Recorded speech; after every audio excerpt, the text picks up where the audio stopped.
People are starting to wake up, but it's too late.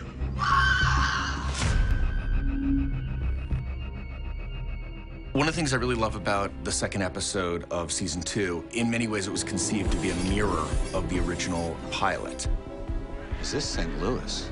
Once, now we call it Defiance. Nolan and Arissa once again come into the town of Defiance as strangers, and we discover what's going on in the town through their eyes. Hey, on the ground! All right. Gee, it's good to be home.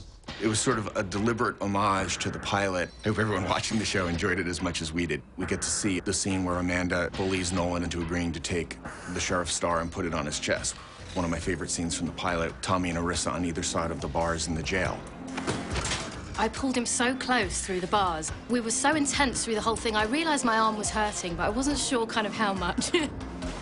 So he ended up with like a bruised eye, and I ended up with a bruise. It literally went from my shoulder all the way down to my elbow. So that's the kind of relationship we have. We need someone who can track this killer fast, and we happen to have a world-class tracker right here. Generally, when someone tries to play me, it ends very poorly for them. I think Amanda feels that Pottinger is a bit of a buffoon. And one of the reasons why she agrees to work with him is she feels she can control him a bit. Daytak, in many ways, he underestimated Pottinger. This guy's a piece of work. He's very canny, he's very sharp. I think it amuses Pottinger greatly as he comes in and watches Daytak. When people see the EREP flag and my cameras, they know that they can walk the streets and feel safe.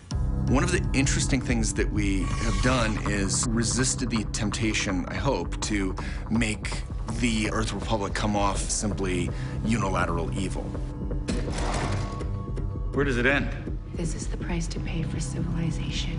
And Berlin points out the fact that it's real easy to be freedom-loving, iconoclastic Nolan when you're big and strong and you have a gun. You're a real happy cowboy, aren't you? Did you really just call me a happy cowboy?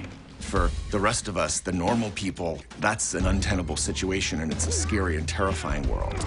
So it raises the question, if you believe that you're doing the right thing, are you okay to pursue underhanded, despicable means to enact a worthy goal?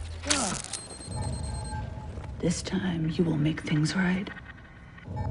You alone. The gloves are off, really, for Stammer. She's not hiding the fact that she's really running the family business anymore, and she's pretty much a stone-cold gangster. Stammer wants Skiva dead. The reason that she sends Alak is because she wants to teach him a lesson. There's a moment right before Alak is about to kill Skeever where he kind of like gets convinced not to kill him. But then he's forced to just kill him out of adrenaline. This proves to Alak that he's gone too far, and maybe this is what could scare him out of it and turn it around and really start taking care of his wife.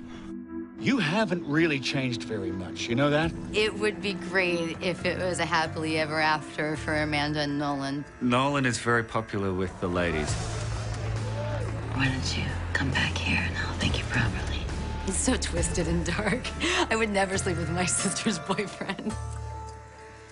This was St. Louis, and today it's Defiance, and tomorrow it could be something else. But it will always be our home, and we have to do whatever it takes to protect it from anything or anyone that threatens it. Defiance. All new Thursdays at 8, only on Sci-Fi. Imagine greater.